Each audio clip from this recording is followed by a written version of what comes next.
everyone, good morning and welcome to ambitiousbaba.com. We are back with our daily current affairs. तो चलिए जानते हैं 10th अक्टूबर के current affairs क्या हैं। पहला सवाल, इनमें से किस राज्य सरकार ने जेवर हवाई अड्डे के विकास के लिए ज्यूरिख हवाई अड्डे के साथ एक रियायत समझौते पर हस्ताक्षर किए हैं? 5 ऑप्शन है हमारे पास। तो चलिए, the answer is B, Uttar Pradesh. Uttar Pradesh सरकार ने हाल ही में एक कंसेशनल अग्रीमेंट साइन किया है ज्यूरिख एयरपोर्ट के साथ फॉर द डेवलपमेंट ऑफ जेवर एयरपोर्ट। चलिए जानते हैं डिटेल्स।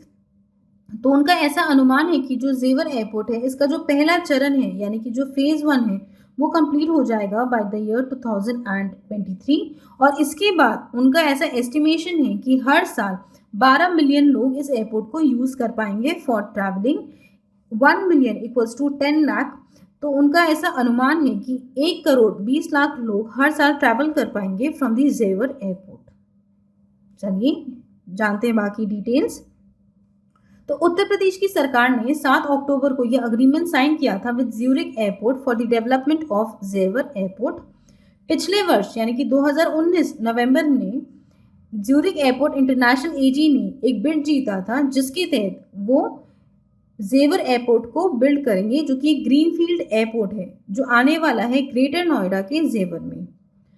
इस अग्रीमेंट की जो साइनिंग है वो डिले हो गई थी बिकॉज इंटरनेशनल ट्रैवल पे रिस्ट्रिक्शंस आ गए थे ड्यू टू कोविड-19 और अब इस अग्रीमेंट के साइन होने के बाद ज्यूरिख एयरपोर्ट को लाइसेंस मिल जाता है to design, build and operate the airport for 40 years. चलिए बढ़ते हैं दूसरे क्वेश्चन की ओर। दूसरा सवाल, किंग अब्दुल्ला II ने बिशर अल खसनेवा को इनमें से किस देश के नए प्रधानमंत्री के रूप में चुना है? 5 ऑप्शन है हमारे पास। तो चलिए, the answer is D, Jordan. चलिए जानते हैं डिटेल्स। तो जॉर्डन के राजा अब्दुल्ला II इब्न अल हुसैन ने अपॉइंट किया है बिशर अल खसनेवा को as the new prime minister of Jordan. इससे पहले वो सर्व कर रहे थे as the policy adviser to the king और बिशर अल खसनेवा के पहले जॉर्डन के जो प्राइम मिनिस्टर थे वो थे ओमर अल रजाज। तो चलिए जॉर्डन के बारे में कुछ जान लेते हैं। जॉर्डन की कैपिटल है अमान और वहां पे करेंसी जो चलती है वो है जॉर्डेनियन दिनार। चलिए तीसरे क्वेश्चन की ओर। तीसरा सवाल, आरटीजीएस कब से 24/7/365 अवेलेबल होगा? 5 ऑप्शन है हमारे पास। तो चलिए, द आंसर इज बी, दिसंबर 2020 से आरटीजीएस अवेलेबल होगा 24/7/365। चलिए जानते हैं डिटेल्स। तो हाल ही में रिजर्व बैंक ऑफ इंडिया ने अपनी एक स्टेटमेंट रिलीज की है on development and regulatory policies और उसमें उन्होंने ये घोषणा की है कि जो मनी ट्रांसफर फैसिलिटी है आरटीजीएस वो अब अवेलेबल होगी राउंड द क्लॉक यानी कि 24/7/365 दिसंबर 2020 से। करेंटली जो आरटीजीएस की फैसिलिटी है वो अवेलेबल होती है between 7 AM to 6 PM on all working days except for the second and fourth Saturday of the month and on Sundays. यानी कि जो नॉर्मल बैंकिंग डेज होते हैं कि फर्स्ट एंड थर्ड सैटरडे को वर्किंग होता है बैंक्स हमारा, उस दिन अवेलेबल होती है। लेकिन जिस दिन बैंक्स बंद होते हैं यानी कि संडेज और सेकेंड एंड फोर्थ सैटरडेज, उस दिन आरटीजीएस की फैसिलिटी अवेलेबल नहीं होती है। इसके अलावा पिछले साल यानी कि दिसंबर 16, 2019 में आरबीआई ने ये घोषणा की थी कि ये जो एनईएफटी की फैसिलिटी है वो अब अवेलेबल होगी 24/7। तो चलिए जान लेते हैं आरटीजीएस, आईएमपीएस और एनईएफटी के लिमिट्स के बारे में। आरटीजीएस यानी कि रियल टाइम ग्रॉस सेटलमेंट का जो मिनिमम ट्रांसफर लिमिट है वो है 2 लाख रुपए और इसमें मैक्सिमम कोई भी लिमिट नहीं है। लेकिन फिर भी काफ़ी सारे बैंक्स अपर सीलिंग रखते हैं ऑफ 10 लाख रुपीज़। और आईएमपीएस में जो मिनिमम ट्रांसफर लिमिट है वो है 1 रुपये की और मैक्सिमम है up to 2 lakh rupees. NEFT में मिनिमम ट्रांसफर लिमिट है 1 रुपीज़ और इसमें मैक्सिमम कोई भी लिमिट नहीं है। चलिए बढ़ते हैं अगले क्वेश्चन की ओर। चौथा सवाल, आरबीआई ने फाइनेंशियल ईयर 21 में भारत की जीडीपी का अनुमान कितने प्रतिशत पर लगाया है? 5 ऑप्शन है हमारे पास। तो चलिए, द आंसर इज ई, -9.5% पे उन्होंने अनुमान लगाया है भारत की जीडीपी को फॉर फाइनेंशियल ईयर 21। चलिए जानते हैं डिटेल्स। तो हाल ही में आरबीआई ने ये अनुमान लगाया कि भारत की जो जीडीपी है वो कॉन्ट्रैक्ट करेगी टू -9.5% ड्यू टू कोविड-19 रेस्ट्रिक्शन, जिससे हमारे इकोनॉमिक एक्टिविटीज में काफ़ी ज़्यादा प्रॉब्लम्स आई हैं। उनका ऐसा अनुमान है कि जनवरी से मार्च के बीच में कुछ पॉजिटिव साइंस देखे जा सकते हैं, जैसे जैसे इकोनॉमिक एक्टिविटीज़ और ज़्यादा बढ़ेंगी।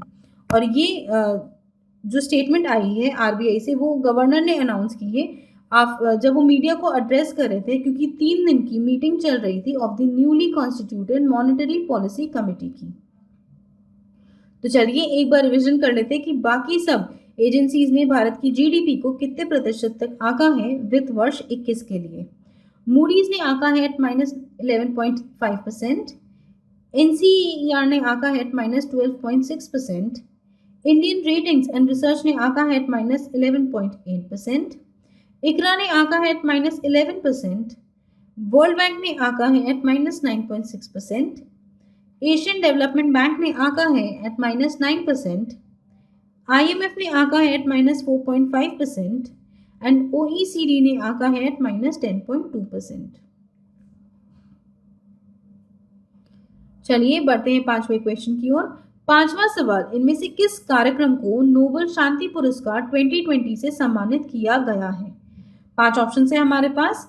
तो चलिए the answer is E, world food programme को अवार्ड दिया गया है of the Nobel peace prize 2020। चलिए जानते हैं डिटेल्स। तो नोबेल पीस प्राइज 2020 दिया गया है to the United Nations world food programme को।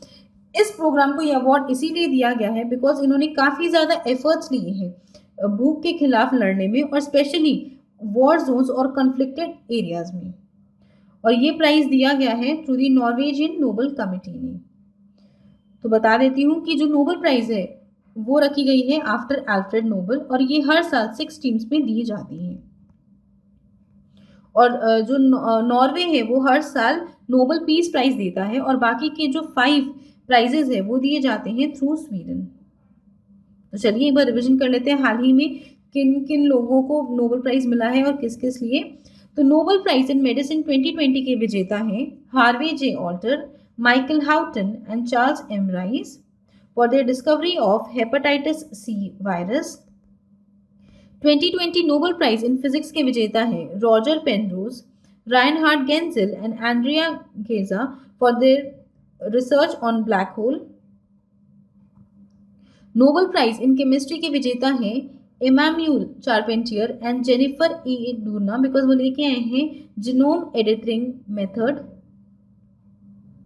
और 2020 नोबेल प्राइज फॉर लिटरेचर दिया गया है लुइस ग्लुक को फॉर हर पोएटिक वॉइस।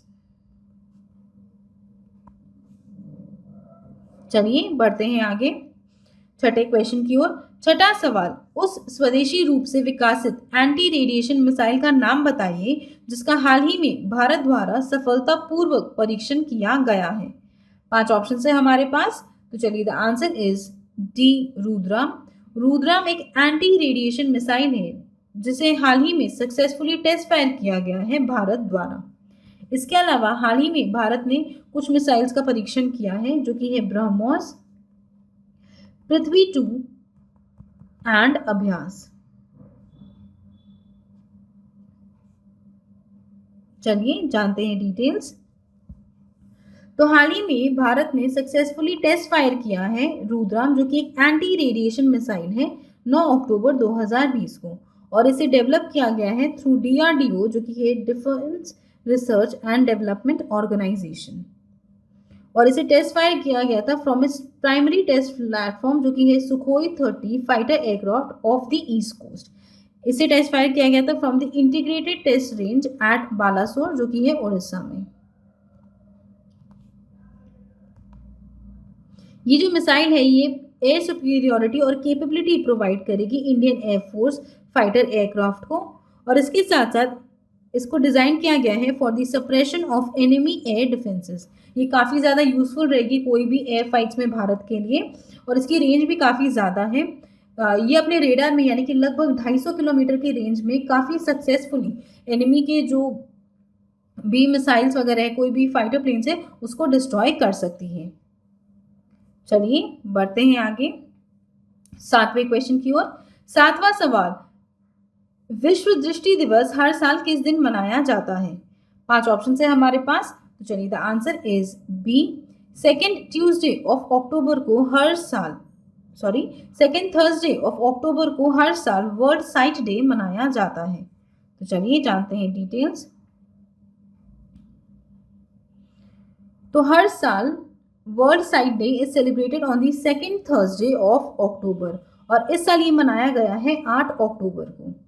वर्ष 2020 का उनका थीम है होप ऑन साइट। इस दिन को मनाने का मकसद यही है कि लोगों में जागरूकता फैलाई जाए about blindness and visual impairments और इसीलिए भी ये दिन ऑब्जर्व किया जाता है कि लोगों को बताया जाए कि हमें अपनी आंखों का ध्यान रखना कितना ज़्यादा इम्पोर्टेंट है। चलिए बढ़ते हैं अगले क्वेश्चन की ओर। 8वां सवाल, वर्ल्ड पोस्टल डे और वर्ल्ड पोस्ट ऑफिस डे हर साल किस दिन मनाया जाता है? 5 ऑप्शन है हमारे पास। तो चलिए the answer is C, 9 October.